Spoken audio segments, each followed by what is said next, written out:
I have these old eyeshadows and they're more than 2 years old. And eyeshadows that are more than 2 years old are dangerous for your eyes. You don't want to use makeup that's old. So I'm just going to use these two colors here. I'm not sure what it's going to come out like because I've never used these, but let's try. I'm going to dig these out. Oh, they're a little bit tough. Yeah, they're old. These are probably at least 5 years old. I have been making watercolor paint for just about 3 years now. I have truly enjoyed every single second of it. It is right up my alley. I love creating color. I love mixing color. At one point, I used to do hair, and I loved doing hair color for this exact reason. I love correction. I love creating things that come together. And wow, making watercolor paints has been amazing. I haven't really yet tried making watercolor paints from a eyeshadow pigment, but I mean, it should work, right? It should work. It should. I mean, it's a pigment in itself, so I'm hoping to see some good things here. These two colors here are almost similar. One is a little bit more, I would say, on the purplish, like muddier side, and then there's always this pink color. And I chose to do two of the colors because just creating one isn't enough. But you definitely want to get all the particles smushed and scraped together and pushed together as much as you can before you start the mulling process. If you don't do this part, I mean, I've been guilty of just rushing right into it. It's super important. I did want to make sure that I understood my measurements. So as I crushed it and put it back into the spoon, you're going to be like, why are you doing that? Well, it just gives me a good idea as to how much I'm going to be using for my other parts. And making watercolors is honestly, it's like baking or cooking. It's add a little here, add a little there, because no pigment is created the same or equal to, and it's all going to absorb differently, and it's going to take different timing. So what you're seeing me pour in here is the base for watercolor painting. If you don't have this, it's not paint. It's literally just pigment. And this is my own creation, and I choose not to share that just because it is mine, and it's not something that I really want to show. And I'm sure y'all respect that. It's like having the perfect recipe for banana bread and just really wanting to keep it for yourself. So anyway, you can see a little bit of my little doodads that I'm putting in here, but what is it? That is always the question. But I have decided that I'm going to really focus on my watercolor line. I've put a lot of time into creating and being aware and giving myself the knowledge of how to create them and what I should be doing and looking for. So in all of that, that's the best part about it, is that they're my own creation and I love them. I use a lot of watercolor, but I usually use my own more than I actually use my others. I have everything from extreme budget all the way up to extremely expensive. And I have different things that I love about each one of them. But along that process of buying them and being a part of, having all those has helped me understand exactly what I wanted to create for myself, deciding if I wanted something that had gradient in it or not, learning what makes things more gradient, what makes things a more smooth wash. There's so much actual science that goes into why they settle the way they do, and kind of making sure that they don't, come off the page, that they're going to do well as a final project, because a pigment is a pigment. But if you don't create the binder properly, that's when you can create your own problems and not have an actual product that sticks to the paper. And of course, all paper is a whole nother subject on what and how things are going to take. But The mulling process here is my absolute favorite. Mulling is equivalent to therapy for me. And mulling is basically when you take two scratching surfaces and you break down the pigment. That's exactly what mulling is. And so I'm kind of putting this back in here for no other reason except for there was some leftover binder in here and I just wanted to kind of get it in there. And I also am really silly and had my glass upside down. I didn't have the scratchy part on that, so I turned it over so that I can actually mull it, because right now I'm just basically gliding it over the glass instead of mulling it. So silly me, that's what I was doing. Watercolor goes a long way, so you can see that even just the slightest a bit, I try to save every single little molecule because a little does go a long way, and you want to make sure that you get as much pigment as you can into the binder, simply so that it doesn't, so that the paint works the way it's supposed to and the way we want it to. We need to have enough pigment per binder, and so that we can get a full figured, like a woman, like a full opacity. Opacity is the word I was looking for, not full figured woman. What is wrong with me? Anyway, back to the actual mulling process. Sometimes at this point I feel, is it thick enough? Is it thin enough? Am I doing the right thing? So, you gotta pour more in. Sometimes it is really just a feel and a look that you're looking for. It's very almost impossible for me to tell you that there's no one size fits all for this. So it's a lot of learning.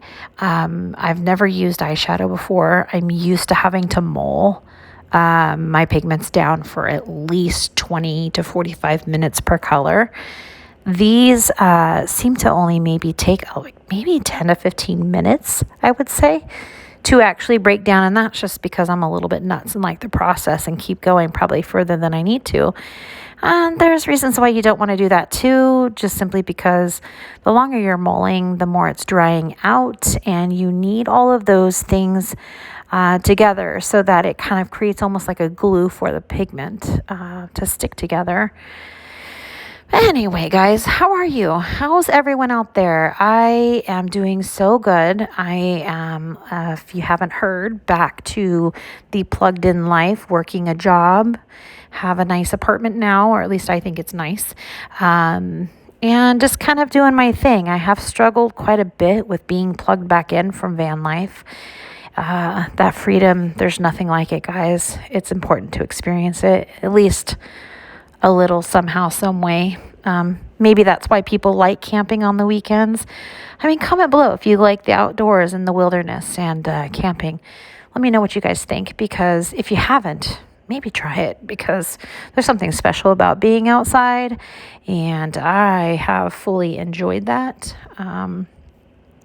But being plugged back in allows me to have the ability to make resources and do things like what you're seeing right now. I mean, I could have done this on the road, and I did. I just didn't feel like I could create what I wanted to create on the road the way I want to now, with it's simple things like having running water, constant running water. You have to clean a lot when you're making paint. So there's all those things. Other than that, my kids are good. Everything's good. I'm hanging in there and, working through my new job and, all those quirky feelings of having a new job and not really knowing, dreaming that one day my paint line would just support me and I could go back on the road. That would be... That's my dream, guys. That's what I want to do. I want to be able to create paint and live on the road. I mean, is that a real thing, guys? I don't know. Probably not to most, I'm sure. But where there's a will, there's a way. I was once told that, and I do believe that. I never thought I would be doing van life, and I did it for 2.5 years. So much to be done, so little time. But if you focus and you really put your mind to it, you can make things happen. I learned that. I learned that in the last 2.5 years. You can make anything happen. So here I am creating my paint and making it happen. So I appreciate you guys for watching. I appreciate you guys for continuing to come back to my channel. I mean, I haven't posted a video since September, guys, of 2021. And here we are. It's April of 2022. And sometimes life puts us where we don't even want to be. So, you know, I have had a lot going on in my life, but I feel like I'm able to have the mind of being able to create. So I do appreciate you guys being here and taking a look at this creation I'm making. So now that I finished with that, I'm going to go ahead and do a swatch. Let's see what we have here, because I am pretty excited about this color. It just looks so mauvey, but I can't wait to see what it will disperse like. Oh, let's see. What's it gonna do? Oh, look at that. That's beautiful. It's very transparent.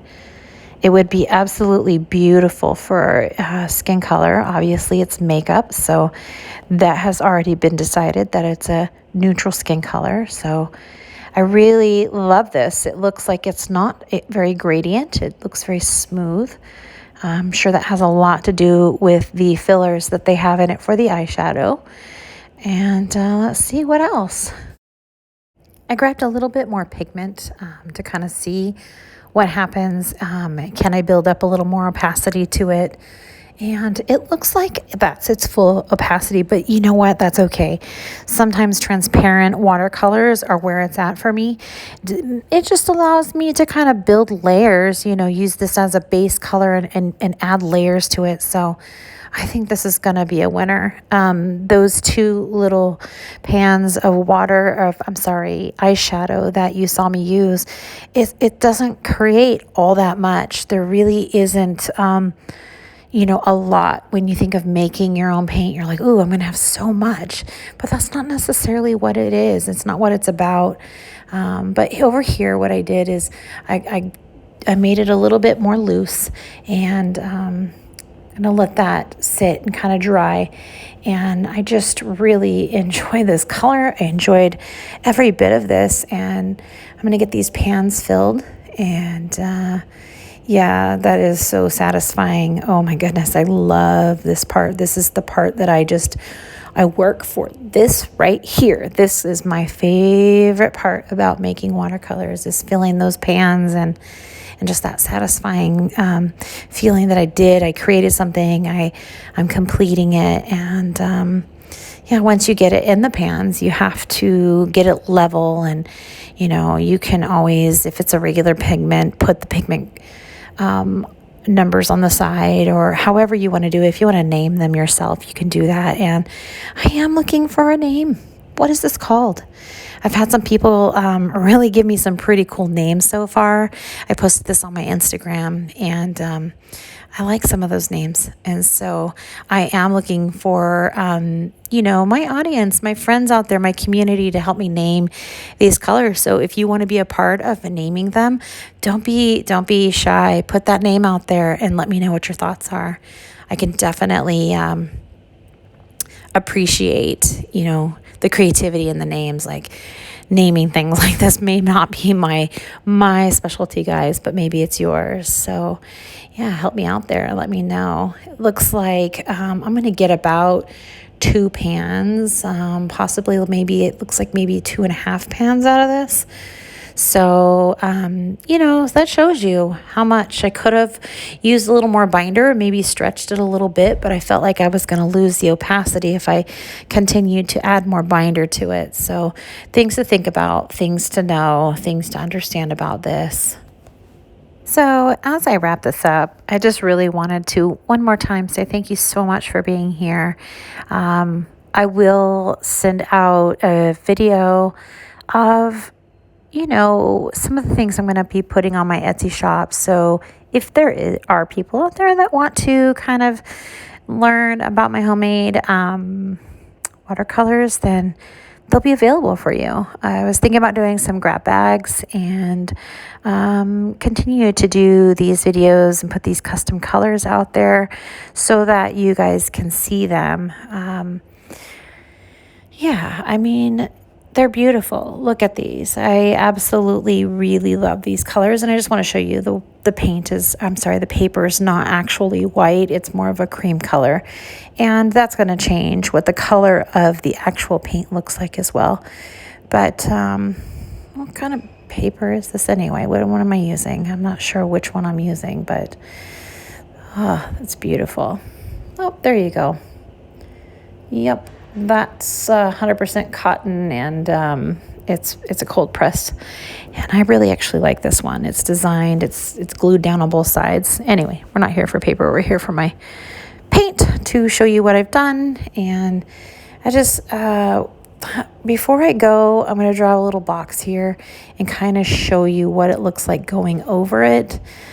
So if you're still here with me, thank you. Thank you for making it this far into my video, listening to me ramble about how much I love paint and painting and creating and being a part of that. And yeah, so this is from that little half pan, if you will.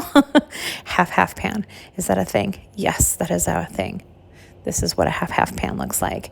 But anyway, I'm mixing this up and trying to create a little more opacity so that we can see when I color over this.